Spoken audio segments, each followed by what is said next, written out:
Hi there, long time no speak. I haven't made any YouTube videos in a very long time, entirely because I have nothing else to really say about it. Everything I could possibly tell you about how I healed are covered in the videos in the playlist. And by the way, I'll leave a link to that playlist in the description because sometimes people just happen to see one video and they don't realize it's part of a series. So yeah, I've told you everything. Having said that, I'm making this video because I've been getting lots of comments, which is great. Feel free to leave comments. Some of them from people who have actually healed. This is really good because for the longest time, I would get comments from people saying that my videos help, and that's awesome because that's a big part of it is like just making sure that you know you're not screwed, that you're not going to die, and you don't have to have this forever, despite what people will tell you again and again and again. But I did say I wanted to hear from people who have actually healed, and by healed I mean have gone at least 2 months, really, without any symptoms, or at least without any severe symptoms. It gets complicated. And I have heard from people now, multiple people who have fully healed, so that is awesome. But I'm also getting a lot of questions, and I'm very happy to answer these questions. But as I said, they're basically covered already in the videos in the playlist. But I understand sometimes it's hard to, it's a lot of video to watch, and sometimes you can miss stuff. So what I decided I would do today is just give a top 5 most asked questions, because these 5 questions I'm going to answer keep coming up again and again. So yeah, here are my top 5 most asked questions.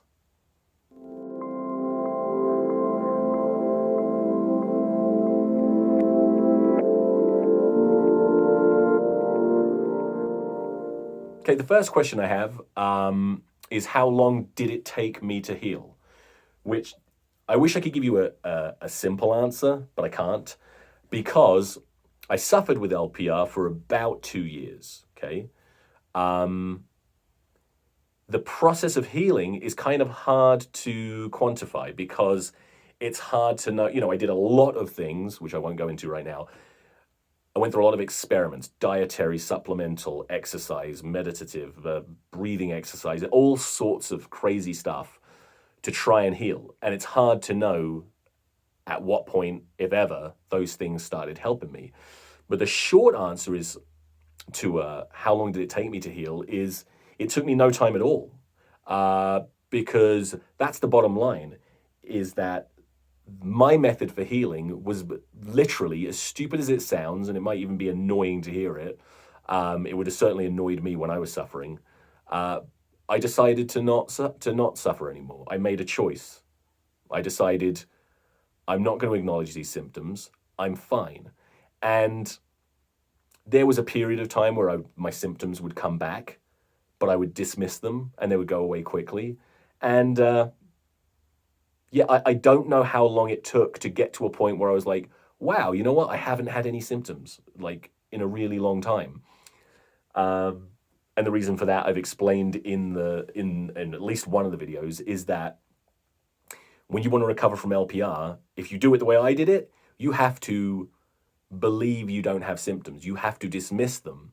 And just like you can't focus on the symptoms when they're there, you also can't focus on the fact that they're not there. You can't celebrate that the symptoms have gone away. You have to just, they were never there to begin with. It's completely out of your mind. That's how you have to do it. So yeah, the short answer to that question is it didn't take any time at all to heal. But that's kind of a weird answer, I realize.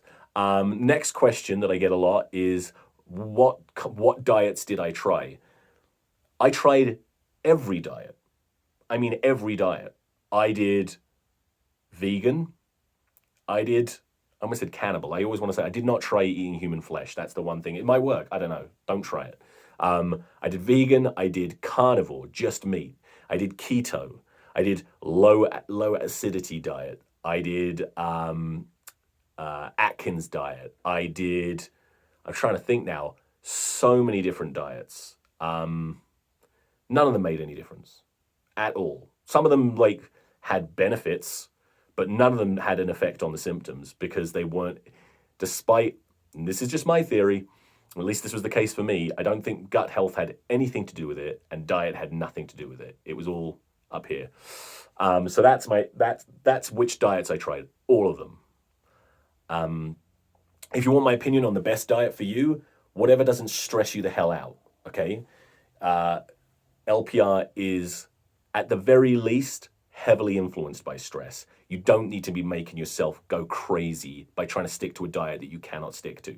The diet that I found the easiest to stick to, and that I would recommend for just health benefits, is the keto diet, like the ketogenic diet.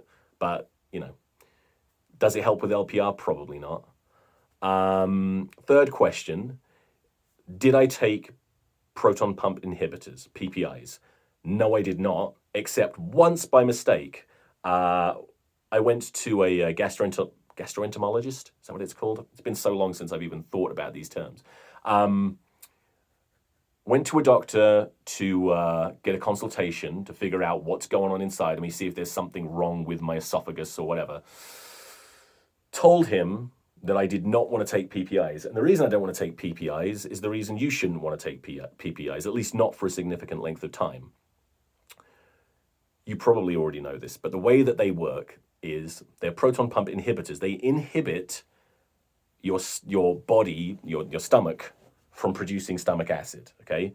So if you've got GERD, if you've got acid reflux coming up and burning your throat, taking PPIs should help with that because you're no longer producing that acid. It's not going to come up. The problem is, you're supposed to have that acid, okay? It's there to break down food. It's necessary. And without it, you have all sorts of problems.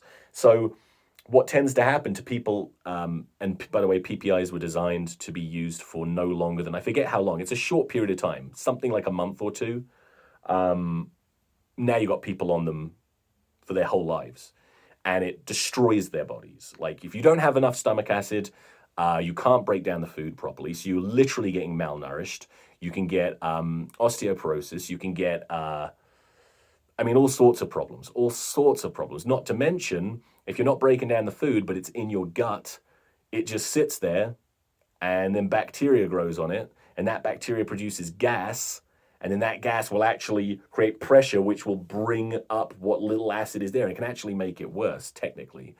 The other thing is, it doesn't seem to help anyone with LPR. I've never heard of anyone with LPR saying that PPIs helped them. As a general rule, I'm not a doctor, maybe you do need them, but as a general rule, they are to be avoided like the plague. Maybe if you've got really bad reflux and you think it can help, take it for a short period of time to get things under control and then wean yourself off however they recommend. You definitely don't want to be on that for long periods of time. So, but my point was, told the doctor this, no, I do not ever want to take PPIs. He prescribed me a medication, told me it was for anxiety, and I was like, oh, that's cool. I like taking drugs like that. That's fun. Took it. Didn't feel like it helped me at all. Next day, took it again. Didn't help me at all. Didn't feel anything. So I Googled the drug that I was taking, and it was a PPI.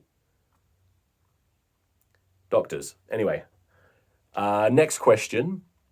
Get this one a lot. What kind of gum did I chew? Because I mentioned one strategy for helping with LPR, when you do have symptoms, especially if you have throat issues or gut issues, just chewing gum makes a massive difference. And it doesn't need to be a specific type of gum. It's not some kind of special health gum. It's just regular chewing gum, sugar-free, anything. Just chewing. To be honest, even eating, it's just the act of chewing. I don't know if it's purely just chewing helps with stress. You've heard probably that chewing gum is supposed to help with stress. Or if chewing starts a process in your gut that somehow helps with whatever symptoms are going on. But I would chew gum every day when my symptoms were really bothering me, and it made a massive difference. So any type of gum. And then finally, last question, another tricky one, but a really good question. So my whole philosophy is around not stressing about the symptoms. But I get this question all the time. How can you not stress about the symptoms when the symptoms themselves are so stressful? And it's a good question, and it's another tricky one to answer because, yeah, it's really hard.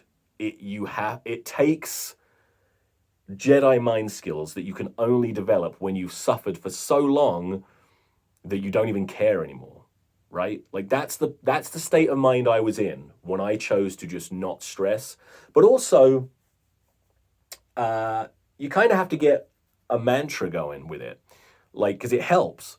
So when I would start to feel a symptom, I would literally, I've said this before, I would tell the symptom to fuck off. I would say, fuck off, no, and I just dismiss it.